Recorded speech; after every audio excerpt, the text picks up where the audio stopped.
Drishyam film तो आपने देखी होगी। अजय देवगन की फिल्म है ये। मलयालम फिल्म दृश्या है, उसकी रीमेक है। दृश्यम फिल्म के अंदर जो मेन बताया है कि जो अजय देवगन और उसकी फैमिली से एक कत्ल हो जाता है, और उस कत्ल होने के बाद में जिस तरीके से अजय देवगन चाहे दृश्यम 1 हो या 2 हो, उसमें जिस तरीके से पहले जो प्लानिंग करता है कि पुलिस क्या क्या कर सकती है, क्या क्या सवाल पूछ सकती है, उसकी वो जिस तरीके से रिहर्सल करता है, और वो कत्ल जो अपने ऊपर नहीं आया उसको बचने के लिए वो कितने वो तरीके अपनाता है। आप सोचो कि अगर ऐसा रियल में हकीकत में अगर किसी ने किया हो तो अक्सर क्राइम करने के बाद में और ख़ास करके कत्ल करने के बाद में जो शातिर लोग हैं वो अक्सर अलग अलग तरीके के तरीके अपनाते हैं। कुछ बहुत ज़्यादा शातिर होते हैं, बच जाते हैं, लेकिन कुछ लोग क्या, ज़्यादातर लोग कहीं ना कहीं कोई ना कोई सुराग छोड़ जाते हैं और पुलिस के हत्थे चढ़ जाते हैं। तो आज आपको एक ऐसे ही शातिर एक स्टूडेंट की कहानी मैं आपको सुनाने जा रहा हूँ, जिसने कत्ल करने का पहले से सोचा, कैसे वो कत्ल करेगा, कत्ल करने की पूरी प्लानिंग, और कत्ल करने के बाद में वो किस तरीके से पुलिस से बचेगा, पुलिस के क्या क्या सवाल हो सकते हैं, ये पूरी की पूरी एक तैयारी थी। लेकिन कहाँ उसने गलती करी कि वो पुलिस के हत्थे चढ़ गया। आखिर तक कहानी सुनिए। अगर आपने चैनल सब्सक्राइब नहीं किया है तो चैनल सब्सक्राइब करिए। दोस्तों, मैं हूं अख्तर खान और आप देख रहे हैं क्राइम रिपोर्ट।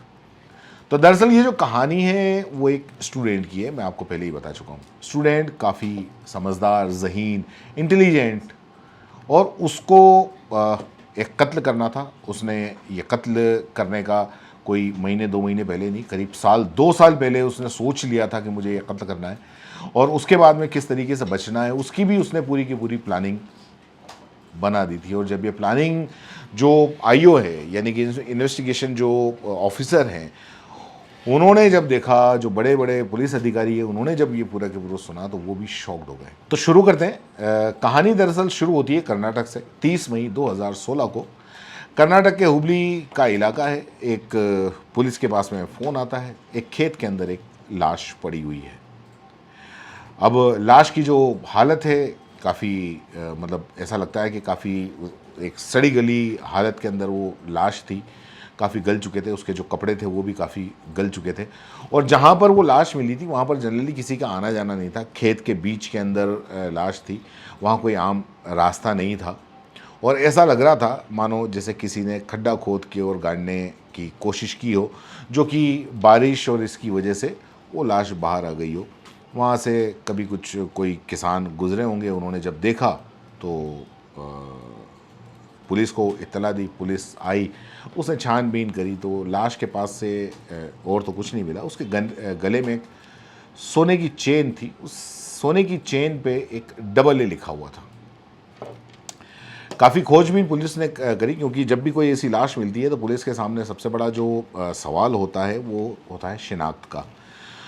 तो पुलिस ने शिनाख्त करने की कोशिश की, कहीं कोई गुमशुदगी की रिपोर्ट हो या ऐसा कुछ, लेकिन कुछ क्लू मिला नहीं, क्योंकि जो लाश थी वो करीब 20-25 साल की एक लड़की थी। उस लड़की की लाश थी, और पुलिस ने काफ़ी, एक तरीके से ये बिल्कुल ब्लाइंड मर्डर था, क्योंकि लाश का जब तक के पता ना चले कि किसकी लाश है, तब तक आप मोटिव ही नहीं ढूंढ सकते। तो सबसे पहले बात आती है शिनाख्त की, लेकिन शिनाख्त हुई नहीं। मामला 2-4 महीने बीत गए। 24 अक्टूबर को एक दंपत्ति है, वो पुलिस स्टेशन पहुंचते हैं और वो बताते हैं कि उनकी बेटी गायब है पिछले 6 महीने से। अब जो पुलिस दंपत्ति पहुंचते हैं और वो बताते हैं कि बेटी गायब है, तो वो पूछते हैं कि भाई 6 महीने से गायब है और तुम अब रिपोर्ट लिखा रहे हो? तो वो दो दंपत्ति होते हैं, वो बताते हैं कि हमने इसलिए नहीं बताया कि हो सकता है कि वो अपनी मर्ज़ी से गई हो। अपनी मर्ज़ी से गई तो कभी ना कभी तो पता चलेगा, हमको पता चलेगा, मतलब कभी ना कभी सा मतलब महीने 15 दिन में पता चलेगा। तो जैसा भी होगा, जो चीज़ भी होगी सामने आएगी। अगर हम पुलिस में जाते तो रिश्तेदारों में बदनामी का डर था, और इस बदनामी की वजह से हम पुलिस के पास में नहीं आए। लेकिन क्योंकि अब 6 महीने बीत चुके हैं, अभी तक लड़की आई नहीं है। अब क्योंकि पुलिस के सामने जो पुरानी सारी चीज़ें आ गई और वो जो लड़की की एक लाश मिली थी, तो कुल मिला के बात ये हुई कि वो जो जिसकी लाश मिली थी उसकी शिनाख्त हो गई। उसका नाम था अर्पिता। अर्पिता वहीं हुबली के अंदर ही बीएससी पढ़ रही थी और बाकी सारी हो गई। लेकिन जो वहाँ पे जब उन्होंने पहले भी तफ्तीश करी थी तो इसका लड़की का मोबाइल नहीं मिला था। और उसके बाद में पुलिस ने जो आखिर कत्ल हुआ है तो कत्ल किसने किया है काफ़ी जांच की, लेकिन किसी पे डाउट हुआ नहीं। दोस्तों से काफ़ी पूछताछ की कि इससे कि कौन कौन दोस्त हैं, सारे दोस्तों की लिस्ट आई, जो भी फ़ोन नंबर्स वगैरह थे उन सब से पूछताछ करी, जितने भी उसके दोस्त थे, चाहे वो लड़का हो लड़की हो, सबसे पूछताछ करी। लेकिन किसी का भी कोई भी उस पर ऐसा नहीं हुआ कि डाउट हो और लगे कि इसने कुछ किया है। इन्हीं दोस्तों में एक अरुण था जो अर्पिता का दोस्त था। ये अरुण बेंगलोर में पढ़ रहा था, पीएचडी कर रहा था।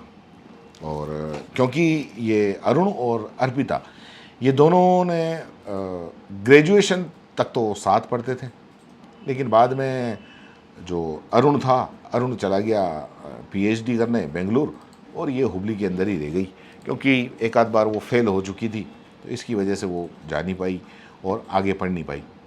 अब अरुण के ऊपर किन्हीं चीज़ों को लेके, जैसे कि जब इतनी डिस्टेंस रिलेशनशिप है तो इनके बीच में क्यों इतनी बात होती है, ये सारी चीज़ों को लेके अरुण से 4-5 बार पुलिस करीब 4 बार पूछताछ कर चुकी थी।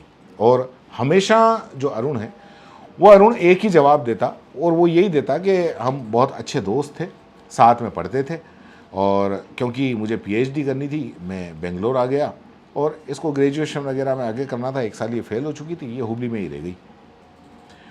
अब जब पूछा कि जब ये इसकी लाश मिली उस वक्त तुम कहाँ थे, तो उसने कहा कि मैं बेंगलोर के अंदर था, अपने जो कॉलेज में भी गया था और मैं अपने रूम में था। पुलिस ने चेक किया तो बिल्कुल सही पाया कि अरुण कॉलेज भी गया है और जो मोबाइल की उस वक्त की जो लोकेशन है वो उसकी बेंगलुरु की है और वो वहीं पे उसके रूम की और कॉलेज की है। तो कुल मिला के पुलिस के हाथ कुछ लगा नहीं और सारी एक एक कॉल डिटेल वगैरह सब कुछ छानी, लेकिन फिर भी उसके हाथ में कुछ भी लगा नहीं जिससे लगे कि किसी ने इसने कत्ल किया है तो उसके ऊपर उससे कुछ सख्ती से पूछताछ की जाए। अब मामला कुल मिला के ठंडे बस्ते में चला गया। लेकिन जब भी कभी ऐसा कोई मामला जब ठंडे बस्ते में चला जाता है और जो आईओ हैं वो अगर मान लो चेंज होते हैं, थाने का स्टाफ वगैरह चेंज होता है, तो एक बार फिर से पुराने मामले खोले जाते हैं। पुराने मामले खोलने के बाद में उनकी वापस इन्वेस्टिगेशन, जो नया आईओ लगता है या नया एसएचओ होता है या नया कोई पुलिस अधिकारी आता है, वो अपने हिसाब से सारी की सारी इन्वेस्टिगेशन वापस करता है। तो इसमें भी ऐसा ही हुआ। फिर से जो था उसकी पूरी जांच की, उस रिपोर्ट को पूरा पढ़ा और कॉल डिटेल को पूरा तरीके से उसको जब जो आईओ था उस वक्त जो भी था तो वो कॉल डिटेल वो खंगाल रहा था। उस वक्त ऐसा लगा कि एक जब अर्पिता गायब हुई थी, एक छोटी सी चीज़ जो सामने आई कि जब अर्पिता गायब हुई थी तो उस 2-4 दिन के अंदर अरुण और अर्पिता इनका न तो कॉल आया और न ही कोई, मतलब अरुण का कोई कॉल नहीं आया और एक भी कोई मैसेज भी नहीं आया। लेकिन अर्पिता ने अरुण को काफ़ी कॉल किए, मैसेज भी किए, लेकिन अरुण ने उसका जवाब नहीं दिया।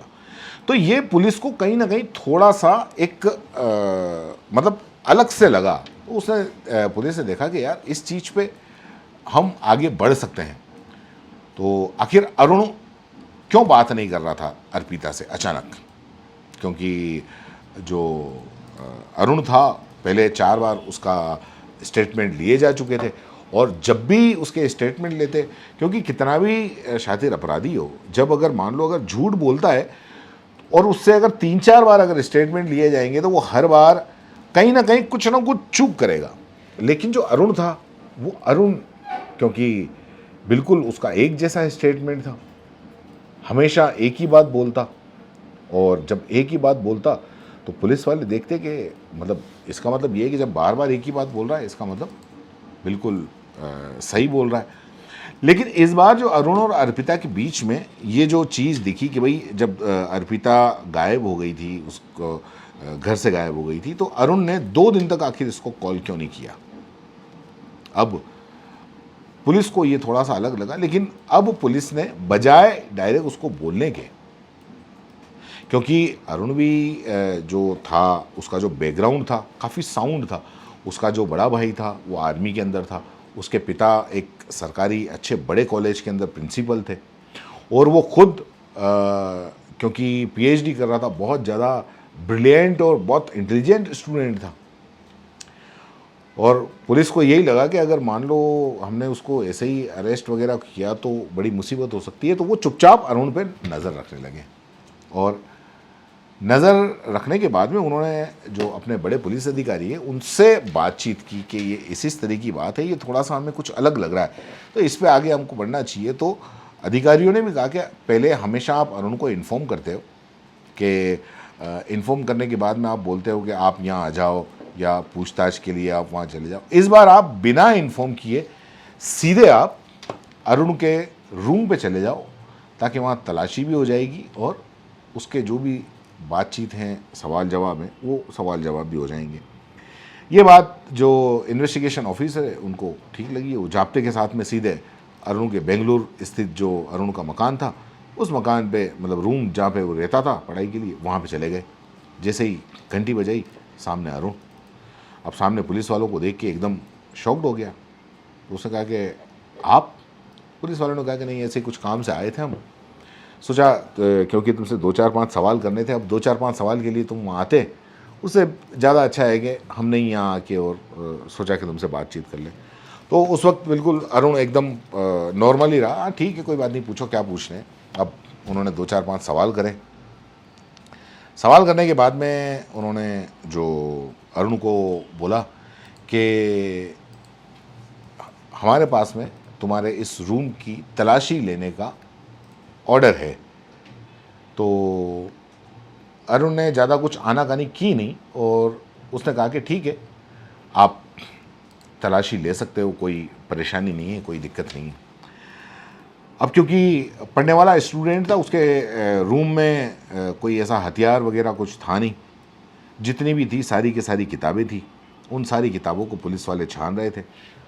तभी एक उन किताबों के बीच में अरुण की एक डायरी मिली। अब वो इन्वेस्टिगेशन ऑफिसर ने जैसे ही उस डायरी को खोला, उसके 2-4 पन्ने पढ़े और 2-4 पन्ने पढ़ते ही उसको ये लग गया कि कातिल अरुण ही है। उसने जैसे ही वो डायरी उठाई, क्योंकि उस वक्त वो अरुण के चेहरे को रीड भी कर रहा था, और डायरी उठाते ही अरुण थोड़ा सा घबरा गया। जो लड़का इतने टाइम तक इतने इन्वेस्टिगेशन में नहीं घबराया, वो सिर्फ एक डायरी को पन्ने खोलने से घबरा गया। और जब पन्ने खोले, पन्ने पढ़े, तो सारी की सारी चीज़ें उस इन्वेस्टिगेशन ऑफिसर के सामने आ गई और उन्होंने सारा के सारा उसको गिरफ़्तार किया। उसी वक्त गिरफ़्तार करने के बाद में जो बड़े अधिकारी थे, उन बड़े अधिकारियों को वो डायरी बताई। अगले दिन बड़े अधिकारियों ने प्रेस कॉन्फ्रेंस की। प्रेस कॉन्फ्रेंस करने के बाद में प्रेस को ये बता दिया कि जो अर्पिता का कातिल है उसको हमने इतने टाइम के बाद में पकड़ लिया है, और उसका कातिल जो है वो अरुण है। तो आखिर डायरी के अंदर ऐसा क्या लिखा था? जब पुलिस की नज़र उस डायरी पे पड़ी और पुलिस ने उस डायरी को उठाया, अचानक उसी वक्त जब अरुण को देखा तो वो घबरा गया था, क्योंकि पुलिस वाले उसके चेहरे को पढ़ रहे थे। और डायरी खोलकर पढ़े तो सारी की सारी चीज़ें समझ में आ गई, क्योंकि अर्पिता का कातिल कौन है ये सारी चीज़ उस डायरी के अंदर लिखी हुई थी, और अरुण ने ही अर्पिता के कत्ल की पूरी कहानी उस डायरी में लिखी थी। तसल्ली से बैठकर पहले पुलिस ने उस डायरी को पढ़ी, फिर अरुण को उन्होंने गिरफ्तार किया। जब अधिकारियों के पास में ये सारी की सारी डायरी आई और उन्होंने पढ़ना शुरू किया, तो उनको ऐसा लगा जैसे वो किसी इन्वेस्टिगेशन ऑफिसर की डायरी पढ़ रहे हैं। ये उस डायरी में उसने कोई क्राइम सीन नहीं लिखा था।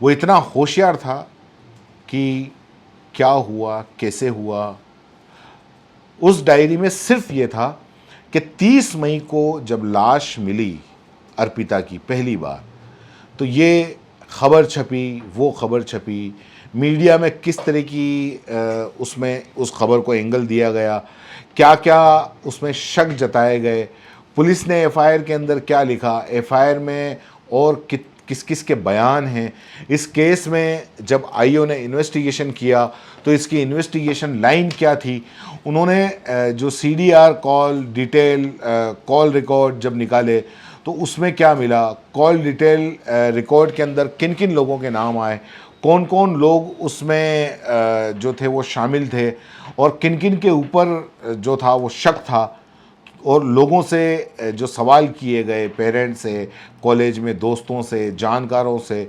उन्हें किस किस तरीके से उनसे सवाल किए गए, ये सारी की सारी चीज़ें उसने उस डायरी के अंदर लिखी थी। और उसके बाद ये लिखा था कि अगर कोई सिचुएशन मेरे साथ में आ जाए तो मुझे किन किन सवालों का सामना करना पड़ेगा, मुझे उन सवालों के बारे में वो जवाब कैसे देने होंगे, मुझे अगर कॉल डिटेल रिकॉर्ड पर जवाब देना होगा तो क्या दूंगा। उसके बाद ये तक लिखा था कि ये जो 2 दिन मैंने कॉल नहीं किया, अगर इस पर भी सवाल पूछा जाएगा तो मैं क्या जवाब दूंगा। लेकिन ये उससे पूछा नहीं गया, क्योंकि ये पूछने के पहले ही पुलिस को उस पर शक हो गया। तो पुलिस की जो लाइन ऑफ इन्वेस्टिगेशन है, वो पुलिस की जो लाइन ऑफ क्वेश्चन जो हो सकता था, उसने उस डायरी के अंदर उस के नोट बनाए थे। और मुझे इस वक्त ये कहना है, इस सवाल का ये जवाब देना है, इस वक्त यहाँ पर ये बताना है। उसने पूरी केस स्टडी एक ऐसी बना रहे थे की थी उस नोटबुक में, अपने आप को बचाने के लिए कि पूरा के पूरा, मैंने आपको शुरू के अंदर बताया था कि अजय देवगन की दृश्यम फिल्म थी, और उस दृश्यम फिल्म के अंदर अजय देवगन ने किस तरीके से हर एक सवाल का जवाब पहले से तैयार कर रखा था। तो कहीं ना कहीं ये उसी से इंस्पायर था। और हालांकि अगर वो सारी केस स्टडी और वो देखो तो उससे कहीं ज़्यादा दिमाग इसके अंदर उसने लगाया था, क्योंकि इसमें तो उसने कत्ल की प्लानिंग भी पहले से की थी। लेकिन ये डायरी में लिखना ये भेद खोल गया। और उसके बाद में पुलिस पूछताछ में उसने जो कहानी बताई, वो कहानी यही थी कि क्योंकि पुलिस के सामने यही था कि अगर था तो उसने कत्ल क्यों किया। तो जब उसने जो कहानी बताई तो ये दोनों 12th में थे, अर्पिता और अरुण, तभी एक दूसरे के दोस्त बने। एक दूसरे के दोस्त बनने के बाद में दोनों में प्यार हो गया और काफ़ी वक्त तक वो एक दूसरे के साथ में अक्सर वक्त बिताते थे। कॉलेज के अंदर भी वो साथ में आए, 12वीं से जो इश्क मोहब्बत चला कॉलेज तक चढ़ा गया। अब इनमें अरुण जो था वो पढ़ाई लिखाई में बहुत ज़्यादा अलग था और बहुत ज़्यादा डेडिकेटेड था पढ़ाई लिखाई को लेके, अपने कैरियर, अपने लाइफ को लेके बहुत ज़्यादा वो था। उसको लगता था कि मुझे लाइफ के अंदर कुछ ना कुछ करना है, पढ़ने लिखने में काफ़ी तेज था, तो उसका अपना एक पढ़ाई का फोकस था। लेकिन इधर अर्पिता ठीक इसके उलट थी। वो ज़िंदगी का वक्त बड़े आराम से बिताना चाहती थी, उसको ज़्यादा कोई टेंशन था नहीं, पढ़ाई का भी कोई दिक्कत थी नहीं। तो बजाय अर्पिता का पढ़ाई में ध्यान, वो अरुण की तरफ ध्यान ज़्यादा देती थी और इसी वजह से वो कॉलेज के अंदर फेल हो गई। अब इधर ये पीएचडी करने के लिए चला गया बेंगलुरु, और अर्पिता इधर यहीं पे हुबली में रह गई। अर्पिता क्योंकि सोच चुकी थी कि मुझे शादी अगर करनी है तो अरुण से ही करनी है, और अरुण था वो पहले चाहता था कि वो शादी नहीं करे, पहले उसका फोकस जो है वो सारा का सारा अपने कैरियर के ऊपर फोकस था, उसको अपनी स्टडी कंप्लीट करनी थी। अब इधर अर्पिता फेल हुई। फेल होने के बाद में अरुण को ये लगने लगा कि जिस तरीके से अर्पिता पढ़ाई लिखाई करती है तो वो पढ़ाई लिखाई में तेज़ नहीं है, डफर है, और आगे चलकर ज़िंदगी के अंदर ये डफर लड़की अगर मेरी ज़िंदगी में आ गई तो उसको लगने लगा कि ये जोड़ी ठीक नहीं बैठेगी। तो वो धीरे धीरे कहीं ना कहीं अर्पिता से किनारा करने लगा। लेकिन अर्पिता क्योंकि इससे बहुत ज़्यादा प्यार करती थी, अब वो शादी के लिए दबाव बनाने लगी, और दबाव बनाते बनाते उसने, अर्पिता ने ये भी कह दिया कि अगर तुमने शादी के लिए मना करा तो मैं तुम्हारी फैमिली को बता दूंगी कि हमारा इतने वक्त से अफेयर है और तुम अब शादी से पीछे हट रहे हो। अब अरुण की जो फैमिली थी, क्योंकि बहुत स्मार्ट फैमिली थी और अरुण अपनी फैमिली से बहुत डरता था। पिता काफ़ी स्ट्रिक्ट थे, गवर्नमेंट स्कूल के कॉलेज के प्रिंसिपल थे, स्कूल के कॉलेज के प्रिंसिपल थे। जो भाई था वो आर्मी के अंदर था।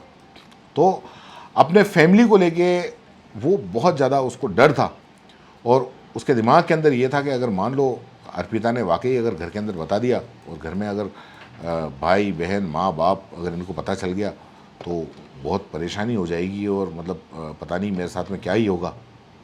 और इधर जो अर्पिता थी वो लगातार उसके दबाव बना रही थी। तो इसी बीच वो इतना तंग आ चुका था अर्पिता के इस दबाव से कि उसने ये तय कर लिया कि अर्पिता को रास्ते से हटा देगा। अब ये बात किसी को पता न चले, तो उसके लिए उसने पूरी की पूरी कत्ल की एक प्लानिंग शुरू कर दी,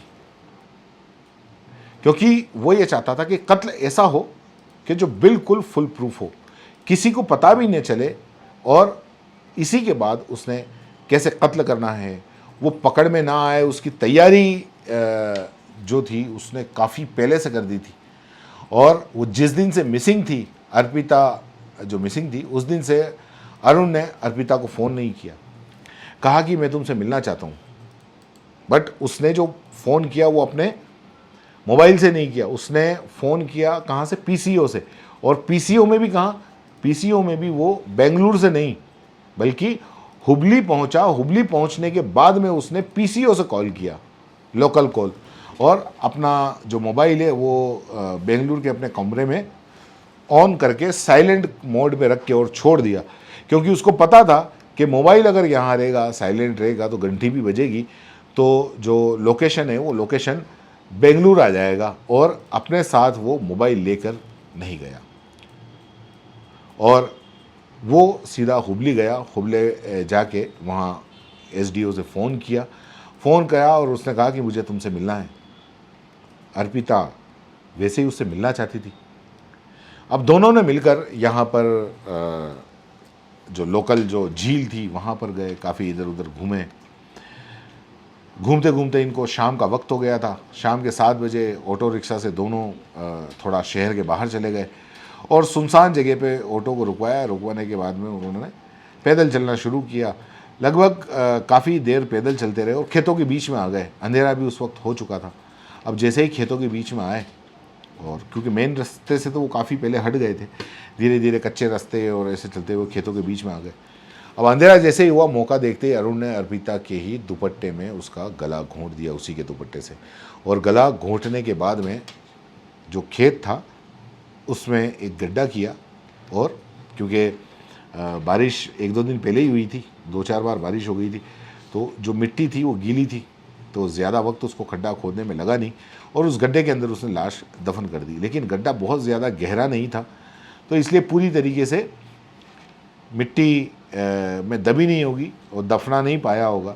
तो बारिश हुई और मिट्टी हट गई, तो लाश का कुछ हिस्सा बाहर आ गया। उसके बाद में उसी रात वो हुबली से वापस बेंगलुरु पहुंच गया। बेंगलुरु में अपना जो है वो बिल्कुल नॉर्मल रहने लगा। लेकिन उसे पता था कि एक रोज़ लाश भी मिलेगी, एक रोज़ पुलिस जांच भी करेगी और एक रोज़ उसका भी नाम आएगा सस्पेक्टेड में, क्योंकि उसके साथ में वो रिलेशनशिप में रहा है। और ये भी पता था कि उसका मोबाइल वो ले भी लेगा तब भी कॉल डिटेल्स के रिकॉर्ड में उसका नाम आएगा। तो मोबाइल अपने साथ वो ले गया, मोबाइल को फेंक दिया उसने नदी के अंदर। लेकिन सिर्फ मोबाइल फेंका था, कॉल डिटेल का डाटा तो उसके पास में था ही था, पुलिस वालों के पास में। वो तो फेंक नहीं सकता था और ना ही मिटा सकता था। तो ये सब करने के बाद में उसे इतना यकीन था कि एक रोज़ पुलिस इस लाश को निकालेगी, पुलिस उस लाश तक पहुंचेगी और इस कत्ल की कहानी खुलेगी। और उस कत्ल की जांच के बाद में वो भी आएगा कि उसकी मतलब उसने सारा के सारा उसकी सारी तैयारी की थी कि कैसे वो सवालों के जवाब देगा। वो कत्ल की शुरू से 1.5 साल तक तैयारी करता रहा। हर डायरी पर आने वाले वक्त में क्या होगा, कैसे होगा, वो सारा के सारा नोट करता रहा, लिखता रहा। लेकिन सिर्फ उसकी एक खुद के बचाव के लिए जो चालाकी उसने की थी, मोबाइल रखा लेकिन 2 दिन तक कांटेक्ट नहीं किया, अब उस डायरी में यही था कि 2 दिनों तक कांटेक्ट इसलिए नहीं करना था ताकि लास्ट कॉल मैसेज में अक्सर क्राइम के केसेस खुल जाते हैं। ज़्यादातर यही होता है कि भाई लास्ट कॉल इसको किया था तो कहीं ना कहीं सस्पेक्ट वही निकलता है, तो इस वजह से उसने लास्ट कॉल किया नहीं था, 2 दिन तक उसने कॉल किया नहीं था। और जो पूछताछ थी तो पूछताछ में उसका नंबर भी काफ़ी बाद में आया था क्योंकि पुलिस को उस पर शक नहीं था। लेकिन कोई स्मार्ट पुलिस वाला आया और उसने एक छोटी सी चीज़ नोट करी और ये सारी के सारी चीज़ें बाहर आ गई। पुलिस ने उसको हिरासत के अंदर ले लिया, हिरासत में मतलब गिरफ़्तार कर लिया और पुलिस ने चार्जशीट दाखिल की। उसकी पढ़ाई छूट गई, लेकिन इसके बावजूद भी 2.5 साल के बाद में अरुण को ज़मानत मिल गई। कोर्ट में अब भी ये जो लोअर कोर्ट है उसके अंदर ये मामला चल रहा है और लोअर कोर्ट के अंदर चल रहा है। अरुण इस वक्त ज़मानत पे बाहर है, लेकिन फैसले का इंतज़ार है जो शायद अब बहुत ही जल्दी आ जाएगा। तो ये थी एक ऐसे कातिल की कहानी जो पुलिस से 2 कदम आगे रहना चाहता था, लेकिन मैंने बताया ना कि छोटी छोटी गलतियां कुछ ऐसी हो जाती हैं कि आपकी सारी प्लानिंग की धज्जियां उड़ा देती हैं। तो दोस्तों कैसी लगी आपको ये कहानी, नीचे कमेंट बॉक्स में ज़रूर बताएं। धन्यवाद।